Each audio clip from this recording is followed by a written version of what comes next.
The alley smelled of rain and rust, and the air crackled with a storm that wasn't just in the sky. Lena Carter, a Navy SEAL with scars etched deeper than her skin, stared down the barrel of Officer Daniel Holt's Prejudice. In that split second, as his boot swung toward her, she knew this wasn't just about a routine stop, it was a war on her existence. Lena had seen battlefields, from the deserts of Fallujah to the jungles of Colombia, but nothing prepared her for the venom in Holt's eyes. She was off duty, jogging through the quiet streets of her hometown, Portsville, when the cruiser's lights flashed behind her. No sirens, just the cold hum of authority pulling her over for looking suspicious. Her Navy SEAL hoodie, drenched in sweat, clung to her frame, and her dog tags glinted under the streetlight. She stopped, hands raised, her heart steady but her mind racing. She'd been here before, profiled, questioned, diminished. But this time something snapped. Holt, a broad-shouldered cop with a jaw clenched tighter than his grip on his baton, barked orders. On the ground now. His voice was a blade, slicing through the evening's calm. Lena complied, kneeling slowly, her eyes locked on his. She wasn't just a veteran. She was a survivor of a system that had tried to break her since she was a girl in the projects. But Holt didn't see a hero. He saw a threat, a black woman who dared to stand tall. The crowd began to gather, phones out, their murmurs a low hum against the tension. Lena's voice was calm, deliberate. I'm a Navy SEAL, sir. I'm not armed. I'm just jogging. But Holt wasn't listening. His partner, Officer Reyes, a rookie with nervous eyes, shifted uneasily, sensing the fault line about to crack. The third officer, Jenkins, stood back, his hand hovering near his holster, torn between duty and doubt. Holt's boot came fast, a vicious kick aimed at Lena's ribs. The crowd gasped, a collective flinch, but Lena was faster. Her training kicked in muscle memory honed by years of combat. She rolled, dodging the blow, and sprang to her feet, her stance wide, fists clenched but not raised. You don't want to do this, she said, her voice low, a warning wrapped in steel. Holt's face twisted with rage. To him, her defiance was an insult, a challenge to his power. He lunged, grabbing for her arm, but Lena sidestepped, her movements fluid, precise. She wasn't fighting back, not yet. She was giving him a chance to stop. The alley pulsed with energy, the crowd's shouts growing louder. Let her go, a woman yelled. A teenager recorded, his hands shaking. Holt's ego, bruised by Lena's agility, pushed him further. You think you're tough? He snarled, drawing his baton. Reyes stepped forward, his voice shaky. Holt, ease up. She's not resisting. But Holt was too far gone, his prejudice a fire that consumed reason. He swung the baton, aiming for Lena's shoulder. She caught it midair, her grip iron. The crowd erupted, some cheering, others screaming. Lena's eyes burned into Holt's, not with anger but with something deeper, disappointment. I've fought for this country, she said, her voice cutting through the chaos. And this is what I get? She twisted the baton from his hand, tossing it to the ground, not to harm but to disarm. Holt staggered back, his face a mix of shock and fury. He hadn't expected her to fight back, not like this. Reyes, caught in the crossfire of loyalty and conscience, hesitated. Jenkins, older and wearier, finally spoke. Holt, stand down. This is wrong. But Holt's pride was a runaway train. He reached for his taser, his movements frantic. Lena saw it coming, her instincts screaming. She could have taken him down. Her training gave her a dozen ways to end this in seconds, but she didn't. She stood her ground, hands raised again, her gaze steady. I'm not your enemy, she said, loud enough for the crowd to hear. But I'm not your victim either. The taser's prongs fired, but Lena was already moving, ducking low and rolling to the side. The crowd's roar was deafening now, a wave of outrage and awe. Holt's face paled as he realized his mistake. Lena wasn't just a woman in a hoodie. She was a force, a symbol of everything he'd underestimated. And the crowd saw it too. Their phones captured every second, the footage already spreading like wildfire across the internet. Lena's heart pounded, not from fear but from the weight of the moment. She'd spent her life proving herself to her drill instructors, her squad, her country. But here, in this alley, she was fighting for something bigger, her dignity, her humanity. She straightened, her voice steady despite the chaos. "You can't break me," she told Holt, her words carrying the weight of 1,000 battles. "Not you. Not anyone." Holt's hand trembled on his holster, his authority crumbling under the crowd's gaze. Reyes stepped between them, his voice firm now. "Enough, Holt. This ends now." Jenkins joined him, his face grim but resolute. The crowd pressed closer, their voices a chorus of justice. Holt's eyes darted, searching for an escape, but there was none.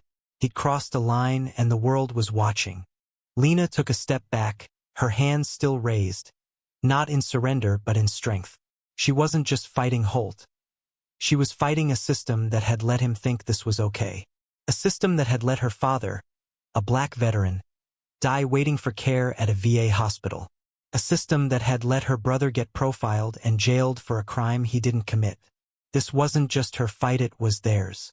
The standoff stretched, each second heavy with possibility. Holt's pride warred with his fear of consequences. Lena's resolve held firm, her eyes never leaving his. The crowd's energy was a living thing, pushing the moment toward a breaking point. And then, from the back, a voice cut through a deep, commanding baritone. "Officer Holt, stand down. That's an order." Captain Sarah Monroe, Holt's superior, pushed through the crowd. Her face was a mask of controlled fury, her badge glinting under the streetlights. She'd been alerted by the viral footage, her phone buzzing with notifications from dispatch. She took in the scene, Lena, unyielding, Holt, unraveling, and the crowd, ready to explode. "This is not who we are," she said, her voice carrying the weight of authority and shame. "Officer Holt, you're done here." Holt's shoulders slumped, the fight draining out of him. He knew the cameras were rolling, knew his career was over. Reyes and Jenkins stepped forward, gently guiding him back, their faces a mix of relief and regret. Lena lowered her hands, her breath steadying. The crowd's cheers softened, replaced by a murmur of awe. They'd seen something rare, a woman who'd stood her ground and won. Not with fists but with courage. Monroe approached Lena, her expression softening. "I'm sorry," she said, her voice low but sincere. "This shouldn't have happened." Lena nodded, her jaw tight. She didn't need apologies. She needed change. But in that moment, she saw something in Monroe's eyes, a flicker of understanding. A promise to do better. It wasn't enough, but it was a start. The crowd began to disperse, some still filming, others whispering about what they'd witnessed. Lena's phone buzzed in her pocket, texts from her squad, her family, her community. The video was everywhere, sparking outrage and inspiration in equal measure. She wasn't just a Navy SEAL anymore. She was a symbol, a spark in a powder keg of change. As Monroe escorted Holt away, Lena lingered in the alley, her gaze on the wooden crate where someone had scrawled, "Justice fights back." The words burned into her, a reminder of why she fought not just for herself, but for everyone who'd been kicked down and told to stay there. She wasn't done. This was only the beginning. Lena Carter walked out of the alley, her steps deliberate, her heart still racing from the confrontation. The night air was cool against her skin, but it did little to soothe the fire inside her. She wasn't just a Navy SEAL tonight, she was a daughter, a sister, a survivor of a world that too often saw her skin before her soul. The crowd had thinned, but a few lingered, their eyes filled with a mix of admiration and anger. They'd seen what she'd done, how she'd stood tall against Officer Holt's aggression. But Lena knew this wasn't just about her. It was about every black man, woman, and child who'd faced the same boot, the same baton, the same system. Her phone buzzed relentlessly, texts, calls, notifications. The video of the incident had gone viral, shared thousands of times across platforms. Hashtags like Justice for Lena and End Police Brutality trended, each post amplifying her story. She ignored the noise, tucking her phone away. She didn't need validation from strangers. She needed action. Real change. The kind that didn't come from likes or retweets but from hard conversations and harder truths. Back at her apartment, Lena sank onto her couch, her dog tags clinking softly against her chest. The small space was a sanctuary, photos of her squad in Iraq, her mother's old Bible on the coffee table, a framed medal from her service. But tonight, it felt like a bunker, a place to regroup before the next battle. She closed her eyes, replaying the alley. Holt's rage, Rhea's hesitation, Jenkins' reluctant step forward, and Monroe's intervention. Each moment was a piece of a larger puzzle, one she'd been trying to solve her whole life. The next morning, Portsville was a powder keg. The local news ran the story on a loop. The footage of Holt's kick and Lena's defiance burned into the public's consciousness. Protests formed outside the police station, signs demanding accountability, voices chanting for justice.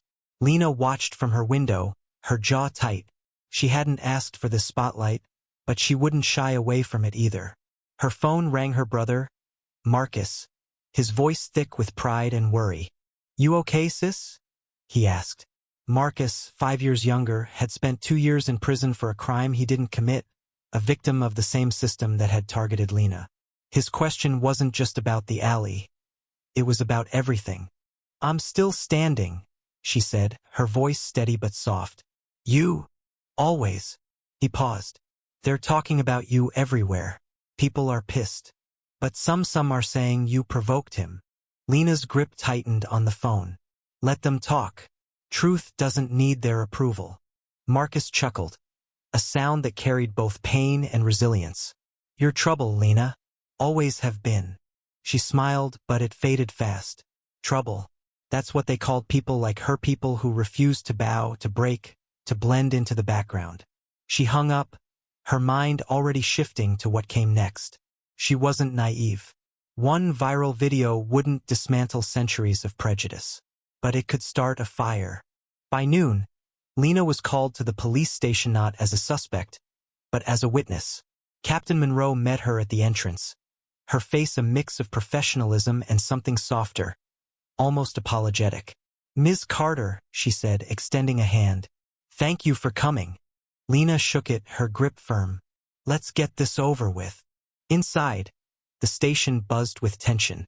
Officers whispered in corners, their eyes darting to Lena as she passed. She felt the weight of their stares, some hostile, some curious, some ashamed. Monroe led her to a small office, where a lawyer from the ACLU waited, alongside a community organizer named Aisha Brooks. Aisha, a black woman with a sharp gaze and a notebook full of names, had been fighting for reform in Portsville for years. She stood, offering Lena a nod of respect. "We've got your back," Aisha said. "This isn't just about you. It's about all of us." Lena nodded, her throat tight. She wasn't used to allies outside her squad, but Aisha's words felt like armor. The meeting was brief but intense. Holt had been suspended pending investigation, but Lena knew suspensions weren't convictions. The system protected its own, and Holt had friends in high places. Monroe promised transparency, but her eyes betrayed the uphill battle ahead. Lena listened, her face unreadable, her mind cataloging every word, every gesture. She'd learned long ago to trust actions, not promises. Outside, the protests grew louder. Lena stepped into the sunlight, Aisha at her side. A crowd of supporters cheered, holding signs with her face, her name, her story. But across the street, a smaller group shouted counter-protests, their words laced with venom. "She's a thug," one yelled. "Cops keep us safe." Lena's stomach twisted, but she kept her head high. Division was the enemy's oldest weapon, and she wouldn't let it cut her down. That night, Lena spoke at a community forum organized by Aisha. The room was packed, black, white, young, old, all drawn by the video that had shaken their town. Lena stood at the podium, her Navy SEAL hoodie swapped for a simple blazer, her dog tags still visible. The crowd hushed as she began, her voice steady but raw. "I didn't choose that alley," she said. "It chose me. But I've been choosing to fight my whole life for my country, for my family, for my right to exist. What happened wasn't just about me. It's about every person who's been stopped, searched, kicked down because of their skin. I'm not here to tell you I'm a hero. I'm here to tell you I'm human. The room erupted in applause, but Lena raised a hand, silencing them. Don't clap yet. This isn't over. Officer Holt isn't the problem's a symptom. The problem is a system that lets him think he can kick me and walk away. That lets my brother sit in a cell for nothing. That lets my father die waiting for care. We don't fix this with hashtags or headlines.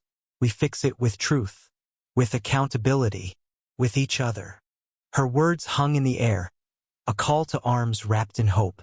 Aisha took the mic next, outlining demands: body cameras, independent oversight, community-led training. Lena listened, her heart swelling. This wasn't just her fight anymore. It was theirs.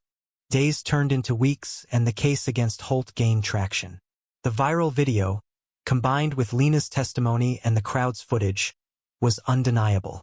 Reyes and Jenkins came forward, their statements corroborating Lena's account. Holt's defense crumbled, his badge stripped, his career a casualty of his own prejudice. But Lena wasn't celebrating. A single conviction didn't erase the system's sins. It was a step, not a victory. She returned to her routine, jogging the same streets, her head high despite the whispers. Some called her a hero, others a troublemaker. She didn't care. She'd never fought for labels. She fought for her squad, her family, her community. And now she fought for change. Aisha's group grew, their demands gaining support from city council members and even some police officers. Lena joined their meetings, her voice a steady force, her presence a reminder of what was at stake. One evening, as she jogged past the alley where it all began, she saw the wooden crate still there, the words "Justice Fights Back" faded but defiant. A young girl, no older than 10, stood beside it, tracing the letters with her finger. Lena slowed, her breath catching. The girl looked up, her eyes wide with recognition. "You're her," the girl said, her voice soft but sure. "The lady who didn't back down." Lena knelt, meeting her gaze. "I'm just Lena, and you don't have to back down either." The girl smiled, a spark of courage in her eyes. Lena stood, her heart lighter than it had been in weeks. She jogged on, the girl's face etched in her mind. This was why she fought, not for herself, but for the next generation, for a world where no one had to face a boot in an alley. The case closed, but the conversation didn't. Portsville began to change slowly, imperfectly, but undeniably. Body cameras were mandated, training programs revamped, community boards formed. Lena didn't take credit. She didn't need to. She'd planted a seed, and others were watering it. Aisha, Marcus, Monroe, even Reyes and Jenkins, they were all part of something bigger now. Lena's story spread beyond Portsville, inspiring protests, reforms, and hard truths across the country. She didn't seek the spotlight, but when it found her, she used it. She spoke at rallies, met with lawmakers, trained young activists. Her Navy SEAL discipline became her weapon in a new kind of war, one for justice, for equality, for humanity. As she stood on a stage months later, addressing a crowd of thousands, Lena looked out at the sea of faces, black, white, brown, young, old. She saw her father's resilience, her brother's redemption, her squad's loyalty. She saw the girl from the alley, holding a sign that read, "We fight back." Lena's voice, steady and strong, carried over the crowd. "We're not here to tear down," she said. "We're here to build up. To build a world where no one's judged by their skin, where no one's kicked down for existing. Starts with us right here, right now. So tell me, what do you stand for? What will you fight for?"